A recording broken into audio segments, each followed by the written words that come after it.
Morning glory and evening grace, America. I'm Hugh Hewitt in Studio West. Coming up later in this hour, I'll be talking with Congressman Dan Crenshaw about the rising challenge from China. But I want to begin this hour by thanking my very special guest, Lord Andrew Roberts, who is the equal of any historian at work in the world today. And if you have not yet introduced yourself to any of his magnificent books, you can start with Churchill Walking Through History. Napoleon, A Life is a bestseller. The Storm of War is a great history of World War II. There's The Last King of America about George III. He just wrote a book with David Petraeus called Conflict.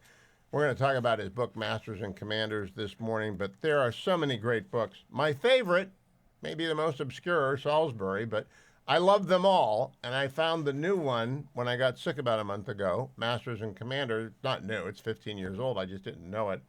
Was enthralled by it and have not stopped thinking about it. So, Lord Andrew Roberts, it is so good to see you. Thank you for getting up early to join me on the Hugh Hewitt Show. I'm so sorry to hear that you're ill. I hope it's nothing too dangerous. No, it was just a nasty virus, and sometimes they kick you in the head, and you just go down for 3 weeks, and I'm over it now. But during those 3 weeks, I listened again, and I listened to your books now, as you know, and I listened again and again to Masters and Commanders. Now, yesterday I was back in the saddle, and I had Secretary Rubio on, and we were talking primarily about China, and he said to me, "We have to talk to them. We have to get ready for them. We have to have a strategy for China." And I went back to your Masters and Commanders book and how I don't think we have a strategy for dealing with China. But let me before we go to that question ask you, when did you conceive that book? How was it received? And it's just absolutely brilliant. My compliments to you. Thank you very much. That's very kind of you. It was back in 2004, I think, that I wrote that book, and it took 2 years. I was very fortunate because the Marshall Papers in VMI in Virginia um, were very welcoming, and of course the Roosevelt Papers as well at Hyde Park in New York were the people there couldn't have been more welcoming as well. So it was a very happy time in my life actually, being in America and researching for that book. Well, you introduced me to Lord Andrew Allen Roberts and Robbins, and I didn't know much about him until I read your book, and we'll come back and talk about him. But I'll tell you one thing that struck me over the last 2 weeks. When FDR went to Yalta, and you draw that picture so very, very well, he's a failing president. He's very deeply ill and will die soon. And we just came out of 2 years of the Biden regency. That's what I'm calling it, when he was so infirm and the American people became aware. And I thought the parallel between FDR at Yalta and President Biden over the last 2 years, has that struck you, Lord Roberts? Yes, I mean he. You're right that he was a failing. He was failing in his health. Of course, FDR was a giant in so many other ways. In a way that President Biden can't be can't be described as. So there's health wise, yes, there is obviously some connections, but in no other way would I say. Yeah, well, it just seemed to me we've done this 3 times. America has done this 3 times in the last 110 years. Woodrow Wilson incapacitated by a stroke, FDR fading at the end of his life in 1945 as war rages, and President Biden the last 18 months. And we don't have a good system for this. I don't know about the Brits. Have they ever removed a prime minister because the prime minister was going gaga? Yes, yes, it has happened occasionally. Usually, it's when the prime minister falls asleep during cabinet meetings. That's that's always a bad sign. That's the moment that people get together and wonder whether or not the time is up. I mean, that is one of the advantages, of course, of having a monarchical system, because the king or queen can have a quiet word with the prime minister and say, "Don't you think it's about time to go?" Oh boy. And at that point, it becomes quite clear that it's said by somebody who isn't after their job. Now, so now let's turn to the subject that I wanted to get to, strategy, grand strategy. Allen Robbins, Field Marshal Allen Robbins, George Marshall are the commanders. FDR and Churchill Alan are the Brooke. masters. Allen Brooke, I'm sorry, I keep Yeah, saying Robbins. Allen yeah, Brooke. yeah, And yeah. they're the commanders. They're the chairman of the combined chiefs of staff of their countries. They get together with President Roosevelt and Prime Minister Churchill throughout the war. It's fascinating. They come out of experiences that I don't know we are creating for our leaders. Now, you spent a lot of time with David Petraeus writing the book Conflict. Do you think we are creating strategists on the level of Alan Brooke and George Marshall and FDR and Churchill right now? No, I don't think we are, but equally, we're not in a world war in the way that they were.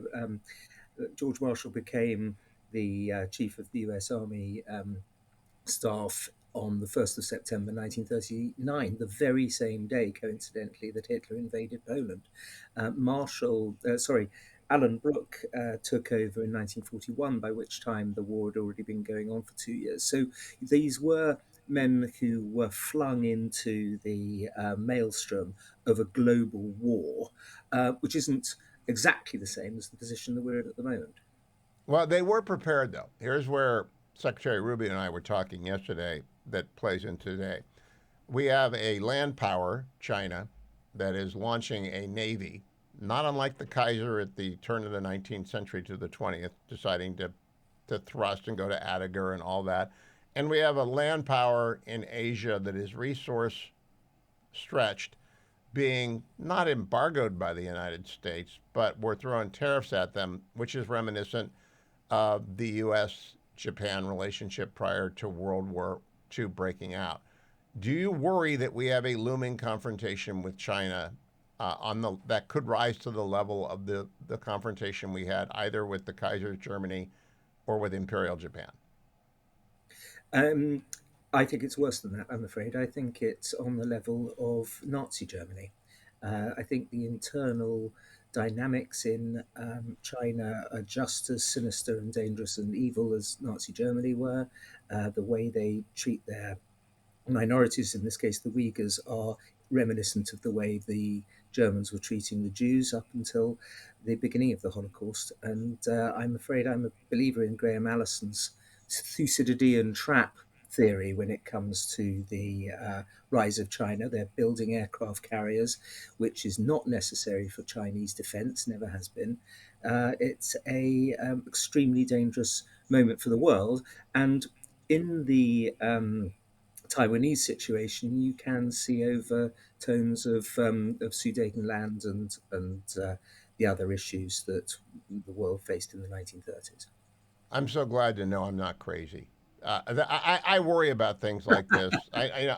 Republicans and Democrats are absorbed in their own internal conflict in the United States, and no one's paying attention to the fact that Xi Jinping is one of the most ruthless, toughest, diabolical adversaries that we have been up against in a very long time. And when Secretary Rubio talked to me about him yesterday, I asked, what are we going to do? And the answer about Taiwan was not reassuring to me, Lord Roberts. The answer, people can go to the website and look it up, is, well, we're going to try and raise the cost of deterring, of taking Taiwan, but it wasn't, we're going to come and defend Taiwan. What do you think the people of the West ought to be saying right now to Xi Jinping to try and stop him from doing a Munich, a Sudetenland, a Ruhr? I mean, one of the early steps in World War II. Well, that's exactly it. It's the importance of deterrence. You have to make sure that Xi Jinping wakes up every morning and thinks, no, today isn't the day to attack Taiwan, owing to the fact that the Americans and their allies are so strong in Southeast Asia that they would not put up with it. When one thinks of the massive economic um, results that would happen, terrible results that would happen globally from a Chinese invasion of Taiwan, one assumes that they're not going to do that. But who were the greatest and closest economic partners with Britain in 1914? It was Imperial Germany. There are an awful lot of countries that put their perceived strategic interests far above their economic ones, and you see that again and again in history. And so this brings me to the core of the question and why I brought up masters and commanders. When those wars broke out, we get the political leadership we get. The two most important political leaders in the world right now, in my opinion, are Donald Trump and Bibi Netanyahu. Whether you like them or hate them, they're the most powerful members of the West, and they are nuclear powers, and they are innovative, and they are aggressive. However, when FDR and Churchill went to war, Churchill had much more experience than anybody in the world. FDR had been president for 12 years. They were ready. They had George Marshall and Alan Brooke. Do you think, you spent a lot of time with General Petraeus. I'm sure you talked about this. Do you think we have strategists coming up in the ranks of the American military and in the militaries of our allies equal to the task ahead of us? I do think that we do, but it's not down to the strategists at the Pentagon or in the Ministry of Defence. It's ultimately down to politicians, and there I'm much more worried. I don't think necessarily that's the case. In the way that it was, certainly not with FDR and Winston Churchill. Can I just go back to this idea of the Thucydidean trap Please. that Graham Allison wrote about? Because I think it's a very important one, not least because when you mentioned Germany in 1914, that reminds us that it is not just rising powers taking on declining powers, i.e., were President Xi to think America as a declining power, then he would be emboldened to go on adventures. But actually, you also have the danger of countries such as Imperial Germany pre 1914 believing that they are going to be declining powers, and it's important, therefore, that they use the time that they have to launch the attacks they have. They thought that they were declining vis-a-vis Russia. They weren't, in fact, but nonetheless, they thought they were, and that was one of the drives that led to their aggression. And there are, in my view, some parallels here. China's got a population problem, a demographic problem. They've got a pollution problem. They've got a resource problem. They are very heavily dependent on importing resources. And the world doesn't like them. And we know about the Uyghurs and we know about Jimmy Lai being killed slowly in prison. We got a pretty good fix on Xi. The world kind of woke up. I don't know if this is shared outside of the United States. Has Great Britain woken up, in your opinion, Lord Roberts, to the threat posed by Xi Jinping and the Chinese Communist Party? No, we're still pretty much concentrating on the threat posed by Russia and Putin and so on. I think that you've got another area. You're quite right about all of those problems, especially the demographic problem that they have. That the Chinese are very conscious of, but which they can't really do that much about. Frankly, they're going to be going down to 700 million by 2050 or so. But what they also have is a democratic problem in that they hate and fear the Chinese Communist Party, the CCP, hates and fears anything to do with democracy. And what we consistently fail to do and have failed to do for a very long time is to play up that side of things. I remember when President Obama utterly refused to help the Democrats in Iran, even though the mullah's regime in Iran is terrified of democracy, and you can see that from the responses that they've instituted. So it's a sort of special thing that the West has and needs to use more, but is sort of scared of doing. It is also scared of declaring black is black, white is white, up is down, 2 plus 2 equals 4. Here's a couple of those declarations. Putin is a war criminal. He's a psychopath, and you can't trust him to do anything, and he's going through human life like Hitler did. And I didn't ever expect to see this in my lifetime or watching it. And although the Balkans aren't the Balkans right now, the Middle East is doing a pretty good imitation of the Balkans in the run up to World War One. Do you agree with that, by the way, that the Middle East is about as I do. unstable? Yes, yes, and it's also got in this interconnected world. What goes on in, say, Gaza or with the Houthis in uh, the Gulf is going to be intimately connected with lots of other problems all around the world, and obviously with the world economy. So when you go to the House of Lords, does anyone talk about this in the way that Churchill would in the 30s? You're the great biographer of Churchill, and your biography of Churchill, Walking with Destiny, continues to sell and sell and sell. And you know Napoleon backwards and forwards. They're always thinking about the biggest subjects. And it doesn't seem to me that Americans, and I don't know anything about Brits, are thinking about the biggest subjects. They're thinking about uh, men playing women's sports, and they're worried about Elon Musk and Doge. These are the biggest topics. Are they on the mind of the House of Lords and the Parliament right now? Well, I'm not too sure about the House of Commons, but certainly the House of Lords does have very, very high level debates, really interesting contributions from people who have been Secretary General of NATO and are commanders in the British Army and so on.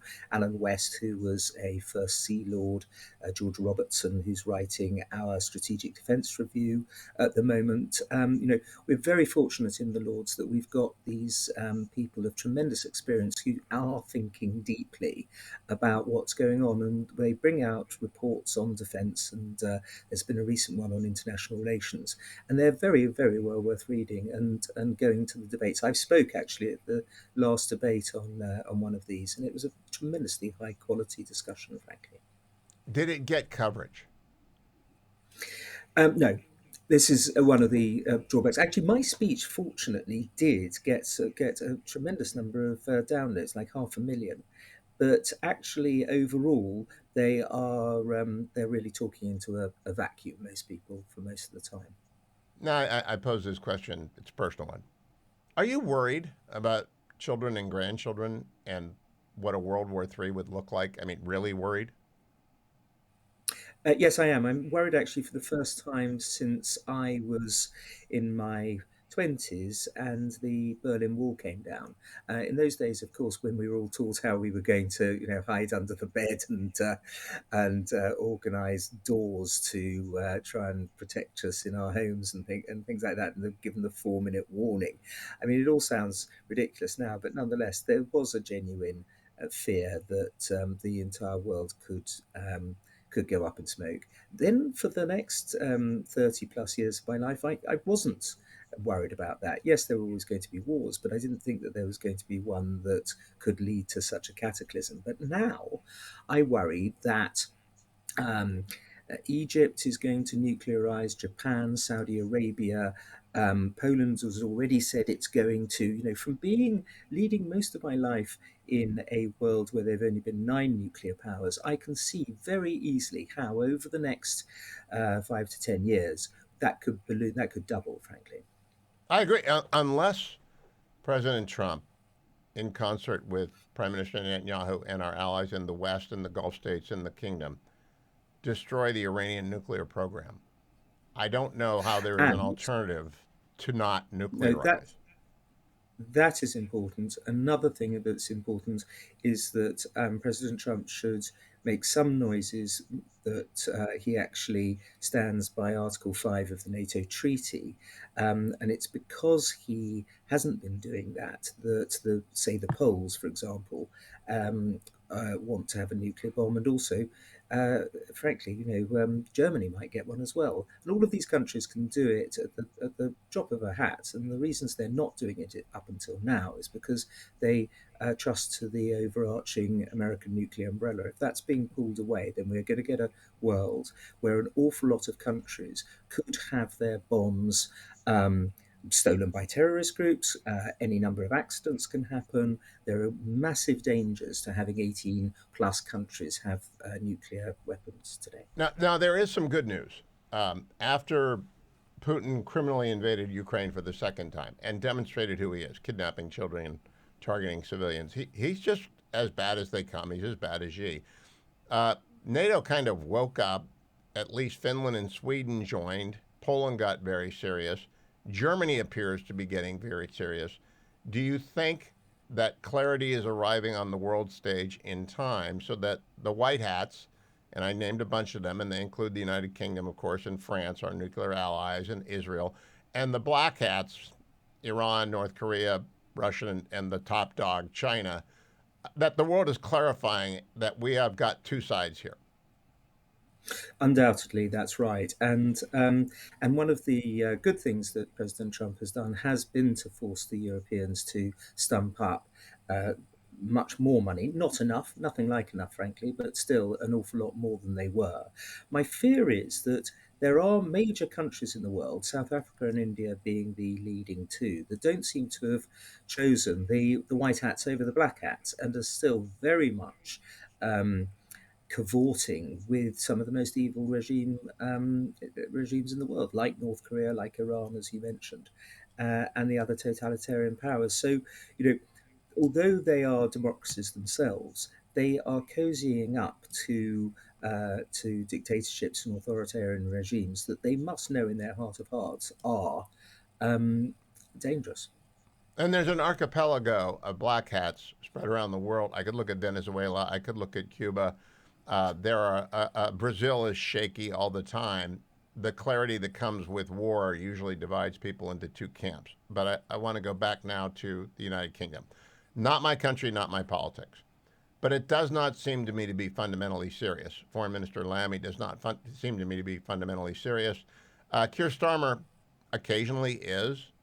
Is there any room for hope that in the next 4 years with this Labor government that they will be serious about the defenses of the West and the alliance with the United States to deter China?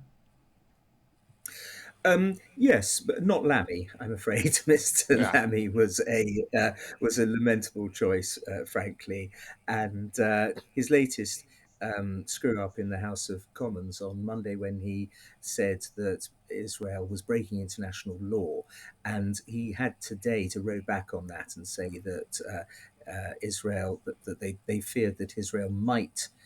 Be breaking international law. Well, there's a huge difference between doing something and might be doing something. And I don't think that Mr. Nami is a very good representative of Britain. Actually, we've been quite surprised by how well, and I am a conservative, of course. You know, you don't expect this to be said by conservatives about Labour prime ministers, but we've been pleasantly surprised about how well Keir Starmer has done in the international sphere so far. Um, it's been a surprise because domestically he's already been a disaster, but internationally actually his reputation is going up. Now, where I want to land this plane, Lord Robertson, I want to take a few minutes to go over this with you. When I read about Field Marshal Brooke, he had a very distinct set of experiences, as did George C. Marshall, that prepared them to lead the West and advise their political leadership. Political leadership is up to the people to produce. Military leadership takes 30 and 40 years to develop. What is it that made them so good at what they did, and how do we put that back into our militaries, both in the United Kingdom, in all the militaries of the West, but most especially in the Pentagon? I'm looking for what's the magic sauce? What's the super ingredient that we've got to put back into our military people?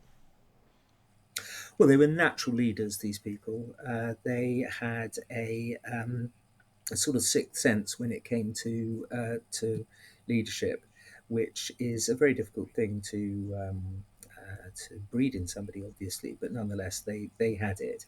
They were also very good at spotting leadership in others.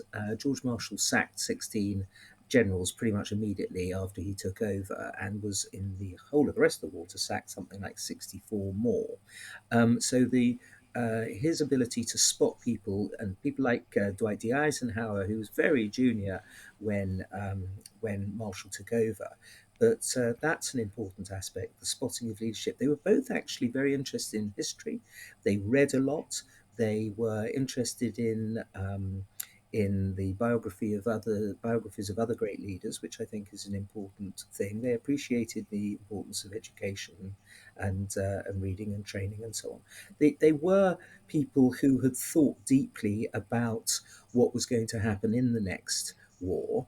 And so, in all of these things, you have a kind of, and you also, of course, get that with Winston Churchill as well, who'd been to Sandhurst and had written about history and thought about war a lot. So, I think it's this combination of leadership and intelligence and thought that, when they came together, produced truly extraordinary people. Do you think our militaries, to the extent that you and General Petraeus, when you wrote Conflict, do we take time to teach our young officer corps how to do strategy and think strategically, or is it too careerist? I have a lot of correspondents who are on active duty, and they hear me talk to Rubio and they tell me, I wish I could go to the strategy school for 2 years and think about these things, but I've got to do this school and that school, and I got to go here and I got to go there and I got to wait and I got to get medical clearance. The American military is a real mess. And in fact, when you mentioned Marshall sacking 16 generals and admirals immediately and 64 eventually, something like that is underway at the Pentagon right now. I don't know if it's being fair or if it's done the right way. I'm not a military man. I have no way to judge it. But was it a good thing that Marshall acted with the speed that he did concerning the general officer corps that he had? Yes, yeah, oh no, absolutely it was. I mean, one has to remember, of course, that the United States Army was tiny when he took it over in September 1939. It was a minute little force. It was the 17th largest army in the world. It was the same size as Romania's. And of course, by the end of his time as chief of staff, it had grown over 16 times, and then was eventually to grow 50 times the size that it was. So, Wow. yeah, it's just the most extraordinary. Uh, Really, it was the way in which the United States was able um, to essentially master industrialization and and call up many millions of troops and train them and make uniforms for them and create the weapons for them and then send them into battle. And yes, there were a couple of reverses right at the bit of the battle of Kasserine Pass, for example, but the quick learning of both the ordinary GIs but also their officers was something that was truly remarkable. I don't think there's an equivalent for it, frankly, Now, in Masters and history. Commanders, the book that Can I I want just everyone to read, please. sorry, no, one thing Hugh, that I want to say before I forget it is that with regard to the intellectual training of your officer corps, that is, I think, at the moment. I mean, it could always be better, but nonetheless, you do have people like David Petraeus who get PhDs at Princeton as serving officers. That kind of thing is not seen in that many armies of the world. Frankly, you have a sort of tradition of scholar soldiers that is very impressive. There's also a tradition of deep selecting in a crisis from not the next in line, going down to a 2 star or a 1 star. There's also a tradition of bringing people off of the beach where they've been beached, not Jackie Fisher beached, but relatively recently involved. Do you think the United States military and the UK military need to act that way? Yeah, there are a few people who, frankly, uh, get retired too early. There are plenty of really good soldiers, seamen, and airmen who are at their absolute best, and yet because they've reached the age of whatever it is, 55, um, they're out on their ear. And the thing is, of course, that if the balloon were to go up and there were to be a global emergency, let alone a global war, these people would be brought back. But it strikes me that we do retire people people should be retired on the basis of really how good they are rather than what day they have been on the planet for. Now, I want to close by talking about technological revolution in the middle of a strategic gap, even as the risk of World War III looms. Uh, Israel is about to deploy something called Iron Beam. If it works, it will change warfare. But we've watched in Ukraine as Russia has adapted tactics to overwhelm every new weapon system the West has finally gotten to Ukraine too late and too little. Do you think we are at all prepared for the shape of what a war with China would look like? I mean, just in the actual technology of it? No. And the one really major thing that worries me is the aircraft carriers. The projection of strength is, I mean, the American aircraft carriers in the Pacific. You know, th- these things have to be protected with a tremendous amount of force. We're going to be seeing China that's already announced publicly that it's making 2 million killer drones. And so, no, I'm not at all certain that the projection of strength would be the same today as it would be in a year's time or 2 years' time, because although you're quite right, the Russians have managed to create new tactics. Actually, it's the Ukrainians that are making cleverer and cleverer drones and anti-drone drones and suicide drones and so on. And it's the Russians who are technologically having to keep up. But boy, have they kept up over the last 3 years of war. Could I also just say there's another aspect which I think is very important with regard to the United States and war, and that is the idea that Ukraine is some kind of a forever war is wrong when one thinks of all these advances that you were mentioning. If you gave up after 3 years of a war, frankly, you wouldn't have got to Saratoga. We'd have won the American War of Independence. The North would have lost the American Civil War, and you wouldn't have got to D-Day either in the Second World War. 3 years is not a forever war. Now, my audience is very supportive, as I am, of continued aid to Ukraine. I'm not against a strategic settlement that benefits the Ukrainian people and allows us to get ready. I am much more concerned about China. And I just think Putin's the junior partner in that alliance of evil with North Korea and Iran. Do you agree with me about that? China is the driver? Definitely, I do. But it doesn't mean, especially if you're not putting boots on the ground, which neither Britain nor America has been up until now, it's not impossible to fight both of them at the same time. So let me close by asking this is a hard question for a historian, but you're the right person. I hope you make a speech about this. Um, no one really expected Japan to attack Pearl Harbor. There were some predictions made by some naval officers, and FDR cashiered them when they testified to the Senate that Japan would do a sneak attack. Do you think China is capable of that kind of a surprise attack using hypersonics and electronics and malware and the variety of their instruments of soft power and their espionage to try and cripple the West with a devastating blow at the beginning of a conflict? They could try it against Taiwan. It would be very difficult to actually to have a surprise attack because the People's Liberation Army would have to be making fairly serious troop movements. It's a 90-mile strait there. It's completely packed with Taiwanese underwater mines and so on. I think much more likely than a surprise attack would be an equally dangerous ramping up of a blockade. You'd start off with the naval blockade, and then you'd pretty quickly get into the air blockade as well. And the decisions then for any American presidents would become extremely difficult ones. I'm thinking of something different, Lord Roberts. I'm thinking of they have a fleet of hypersonic missiles that they're testing. We've got a dozen carriers. It's not that hard to find a carrier. We don't have that many ports. We don't have that many shipyards. We've got some boomer submarines out there. I'm not talking about nuclear war. I'm just talking about uh, a crippling blow to set the stage for a long war. Do you think China's capable of that? No, you are actually talking about a nuclear war because any American president that lost 12 aircraft carriers with 6,000 plus people, American servicemen in them, would wind up in a nuclear war very, very quickly. Do you think Joe Biden? I actually disagree with that, Lord Roberts. I don't think. I don't think our recent regency would have responded even to a massive surprise attack with nuclear weapons. I don't know that we have the capacity to ever use them again unless they are used on us. And I don't think Xi's that stupid. No, well, I don't think Xi's that stupid, but you really can see an American president losing, say, 60,000 American lives overnight and not being able to respond for years afterwards.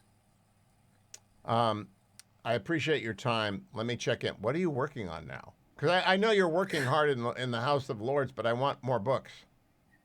Thank you. Well, you're going to get one. I'm going to Paris on Monday for 3 months to research my next book, which is Napoleon and his marshals, about the relationship between the emperor and his marshals, which is going to come out in October 2026. October of 2026. Lord Andrew Roberts, thank you for that, and I will look forward to it. I am waiting on Disraeli. I don't ever conclude a conversation with you without that, but I hope people go out. Does Masters and Commanders still sell? Do people know about that book? No, they don't actually. I don't. I wonder whether it's even in print in the United States. The Disraeli book I'm going to do as soon as I've delivered Napoleon and his Marshals. I Well, I'm promise. going to be beating the drum for people to go. The audiobook is quite well read. It's extraordinary. And the Masters and Commanders audiobook is what people ought to listen to if they want to know what Lord Roberts has figured out and what he's, and especially if you're on active duty in the United States military, you want to learn about Alan Brooke and you want to learn about George Marshall.